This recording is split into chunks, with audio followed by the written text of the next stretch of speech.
బలరామకృష్ణ, రాజనగరం నియోజకవర్గం, జనసేన, తెలుగుదేశం, బీజేపీ పార్టీల ఉమ్మడి ఎమ్మెల్యే అభ్యర్థిని.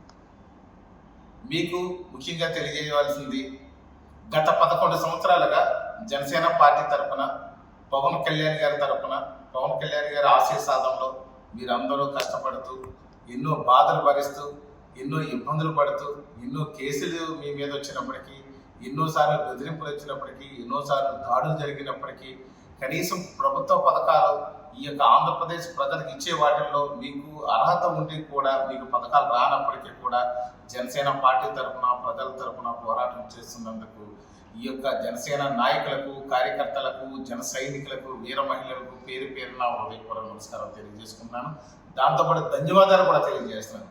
అదేవిధంగా కానీ చూసినట్లయితే గత 2 సంవత్సరాలుగా నేను జనసేన పార్టీలో జాయిన్ అయిన నాటి నుండి మీరందరూ కూడా నాకెంతో అండగా ఉంటూ, సపోర్ట్గా ఉండి, నా అడుగులు అడిగేస్తూ ముందుకి ప్రతిరోజు కూడా తీసుకెళ్ళినటువంటి విషయం నాకు బాగా తెలిసిన విషయం.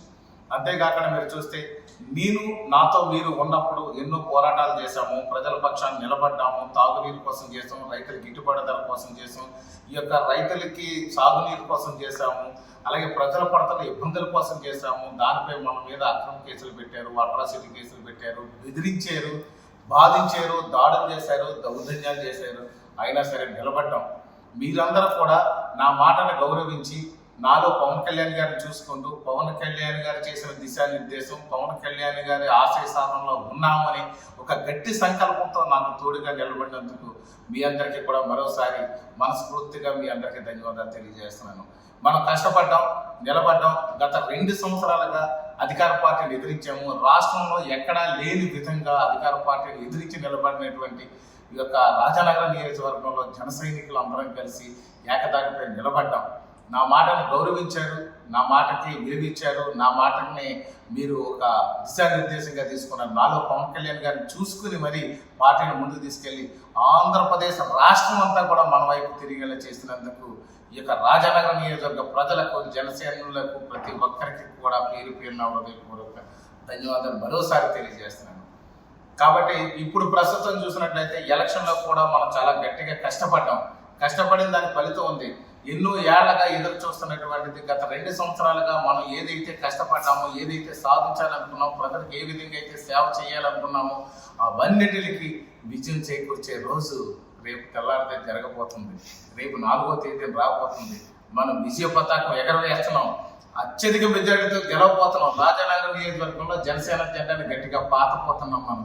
అదేవిధంగా రాష్ట్రంలో చూస్తే ఎన్డీఏ కూటమి అధికారం అనేది చేపట్టబోతుంది. అత్యధిక సీట్లతో ఎన్డీఏ కూటమి అనేది అధికారం చేపట్టబోతుంది. ఇలాంటి పరిస్థితుల్లో ఇక్కడ అధికార పార్టీకి ఉన్నటువంటి నాయకులు కానీ కొన్ని పార్టీలు ఖచ్చితంగా మన మీద కక్ష కట్టి, మన మీద గొడవలు పెట్టుకొని మనల్ని ఏదో విధంగా రాతాంతం చేయాలని చెప్పేసి కౌంటింగ్ బూతుల్లో కూడా రకరకాల ఇబ్బందులు పెట్టాలని రెచ్చగట్టే ధోరణులు చేసి మనల్ని భయభ్రాంతులు చేసి కౌంటింగ్లో కూడా ఇబ్బందులు రావాలని చెప్పేసి ఈ యొక్క కొన్ని పార్టీలు వాళ్ళు ఎదురు చూస్తున్నారు. కాబట్టి జన సైనికులందరికీ నా యొక్క విన్నపం, ఈ యొక్క జనశ్రేణులందరికీ కూడా నా విన్నపం ఏంటంటే, ఇక్కడ మనం ఖచ్చితంగా ఇప్పుడు సమన్వయం పాటించాల్సిన సమయం ఇది. ఎంత ఓర్పు, సహనం, మన యొక్క అధ్యక్షులు వారు ఇచ్చినటువంటి స్ఫూర్తి, ఇవన్నిటిని మనం దృష్టిలో పెట్టుకొని ఈరోజు ఏ విధమైనటువంటి గొడవలకు ఆస్కారం లేకుండా, ఏ విధమైనటువంటి వివాదాల్లోకి వెళ్ళకుండా, ఏ విధమైన కేసుల్లోకి వెళ్ళకుండా ప్రజలకి మంచి చేయాలన్న తపనతో మనం ఉన్నాం. కాబట్టి ఓర్పు, సహనం పాటించండి. ఈ యొక్క కౌంటింగ్లో ఎలాంటి గొడవలకు ఆస్కారం ఇవ్వకండి. ఏ గొడవల్లో కానీ, ఏ వివాదాల్లో కానీ, ఏ కేసుల్లో కానీ వెళ్ళకండి. ప్రతి ఒక్కరిని కూడా సమయస్ఫూర్తిగా ఇక్కడ గొడవల నుండి ఏ విధంగా తప్పించుకోలేని విధంగా ఉండడం తప్ప, ఈ యొక్క కొంతమంది దుష్టముఖలు, దాష్టిక ముఖలు మనపై దాడులు చేసినప్పుడు కూడా మనం చాలా జాగ్రత్తగా సమన్వయంతో కానీ మనల్ని మనం కాపాడుకోగలిగితే ఈ సమాజాన్ని రక్షించగలుగుతాం.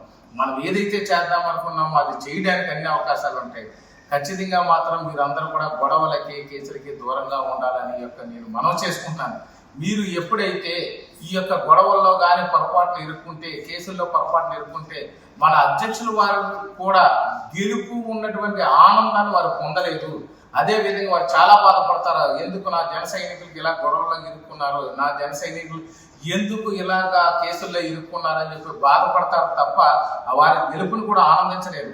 ఇది మన అధ్యక్షుల వారికి చాలా బాధనిస్తుంది. కాబట్టి మీరందరూ కూడా చాలా జాగ్రత్తగా ఉండి ఏ విధమైన గొడవల్లో కానీ, ఏ విధమైనటువంటి వివాదాల్లో కానీ, ఏ విధమైన కేసుల్లో కానీ వెళ్ళకుండా మనల్ని మనం రక్షించుకోవాలని మిమ్మల్ని అందరినీ కూడా తెలియజేస్తాను. గత 2 ఏళ్ళుగా నాకు సొంత రక్తం పంచుకోకపోయినప్పుడు కూడా సొంత తమ్ముళ్ళు గాను, అన్నలు గాను, అక్కలు గాను, చెల్లెలు గాను మీరందరూ నాకు చేదోడు వాదోడుగా ఉన్నారు. నన్ను నిలబెట్టిన వాళ్ళు మీరు. రాజానగరం నియోజకవర్గం అనేది రాష్ట్రంలో నెంబర్ 1 నియోజకవర్గంగా చూపించింది మీరు. అలాంటిది ఈ రోజు కానీ పొరపాటు మీరు కేసుల్లో కానీ, గొడవల్లో కానీ, వివాదాల్లో కానీ ఈ పొరపాటులో ఒక్క చోట మీరు ఇరుక్కుంటే నేను కూడా చాలా బాధపడతాను. నా గెలుపు నేను ఆనందించలేను. మనం ఇంత అత్యధిక మెజార్టీతో గెలుస్తున్నామని అంటే ఆ గెలుపుని కూడా నేను ఆనందించలేను. దయచేసి మీరు అందరూ అర్థం చేసుకోండి. మనకి ఎన్ని ఒత్తిళ్ళు వచ్చినా, ఎన్ని గొడవలు వచ్చినా, ఎంత దాడులు చేసినా, ఎంత బెదిరించినా నిలబడ్డాం. కొంత సమయం ఉండండి. ఏ విధమైన గొడవలు, ఏ విధమైన అవాంఛనీయ సంఘటనలు జరగకుండా చూసుకోండి. పొరపాటున గొడవల్లోనో కేసుల్లోనో మీరు ఇరుక్కుంటే ఇవన్నీ కూడా మీ జీవితాంతం కూడా వేధిస్తాయి. నాకు కూడా ఆనందాన్ని దూరం చేస్తారు. కాబట్టి మీ అందరికీ కూడా మరొకసారి విన్నప్పుడు ఎలాంటి గొడవలకి, కేసులకి, వివాదాలకి తావునివ్వకుండా మన గెలుపుని మనం ఆస్వాదిద్దాం. ప్రజలకు సేవ చేద్దాం. ప్రజలకు మనం చేసే సేవే అద్భుతమైన శబ్దాన్ని ఇస్తుంది, అద్భుతమైనటువంటి గౌరవాన్ని ఇస్తుంది. అంతే తప్ప మన వివాదాల్లోనే గొడవల్లోనే పడితే మాత్రం మనకి మంచిది కాదు, సమాజానికి కూడా మంచిది కాదు. ప్రభుత్వ అధికారులు గౌరవిద్దాం, పోలీసు యంత్రాంగాన్ని సహకరిద్దాం. అలాగే ఎలక్షన్ యొక్క ఆఫీసర్లకు కూడా మనం గౌరవిద్దాం. ఏ విధమైన గొడవలకి కూడా జరగకుండా మీరందరూ సహకరించాలని మరొకసారి కోరుకుంటూ జనసేన, తెలుగుదేశం, బీజేపీ నాయకులందరికీ కూడా విజ్ఞప్తి చేస్తున్నారు. జై జనసేన, జై తెలుగుదేశం, జై బీజేపీ. మరిన్ని వీడియోస్ కోసం ఛానల్ ని సబ్స్క్రైబ్ చేయండి. లేటెస్ట్ అప్డేట్స్ కోసం వాట్సాప్ ఛానల్ ని ఫాలో చేయండి. అండ్ లింక్ డిస్క్రిప్షన్ లో ఉంది.